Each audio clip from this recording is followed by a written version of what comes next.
తెలంగాణలో phone tapping case సంచలనం సృష్టిస్తోంది. గత ప్రభుత్వంలో కొందరు పోలీసు అధికారులు చట్టవిరుద్ధంగా ఫోన్ ట్యాపింగ్కి పాల్పడిన విషయం ఇటీవల వెలుగులోకి వచ్చిన సంగతి తెలిసిందే. ఇప్పటికీ ఈ కేసులో కొందరు అరెస్ట్ కాగా మరికొందరు ఆరోపణలు ఎదుర్కొంటున్నారు. అయితే మొదట అప్పటి విపక్ష నేతల ఫోన్లు మాత్రమే ట్యాప్ అయ్యాయని అందరూ భావించారు. కానీ రోజురోజుకి ఈ కేసుకు సంబంధించిన సంచలన విషయాలు వెలుగులోకి వస్తున్నాయి.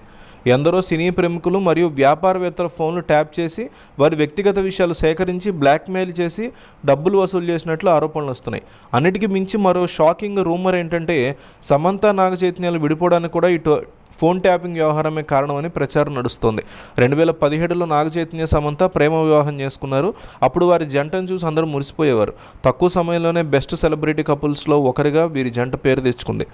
యువత అయితే తాము కూడా చైతన్య సమంత పేరులాగా ఉండాలని కళ్ళగనేవారు. అంత అందమైన జంటగా పేరు తెచ్చుకున్న చైతన్య సమంత అనూహ్యంగా 2021లో విడాకులు తీసుకున్నారు. ప్రేమించి పెళ్లి చేసుకుని తక్కువ టైంలోనే బెస్ట్ కపుల్గా పేరు తెచ్చుకున్న వారు 4 ఏళ్లకే విడిపోవడం అందరినీ ఆశ్చర్యపరిచింది. పైగా వారు విడిపోవడానికి అసలు కారణం ఏంటో కూడా ఇప్పటివరకు బయటకు రాలేదు.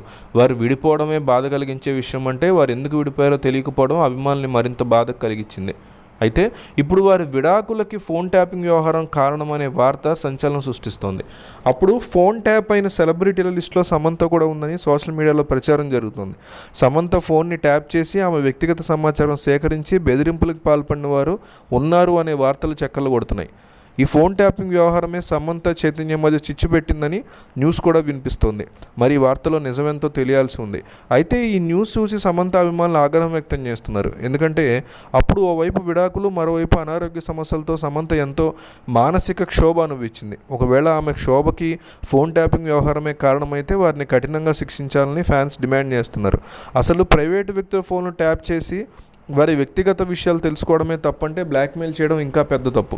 అలాంటి వారిని ఎట్టి పరిస్థితులను వదలొద్దని ప్రజలు కోరుతున్నారు. మరికొందరైతే అప్పట్లో సమంత ఇన్స్టాగ్రామ్ హ్యాక్ అయిన విషయాన్ని గుర్తు చేస్తున్నారు. 2022లో ఒకసారి సమంత ఇన్స్టాగ్రామ్ నుంచి కేటీఆర్ ఫోటో పోస్ట్ అయింది. ఆ సమయంలో సాంకేతిక సమస్య కారణంగా అలా జరిగిందని సమంత టీం చెప్పుకొచ్చింది. కానీ ఇప్పుడు ఫోన్ ట్యాపింగ్ వ్యవహారం తర్వాత అది హ్యాకింగ్ అనే అనుమానాలు వ్యక్తమవుతున్నాయి.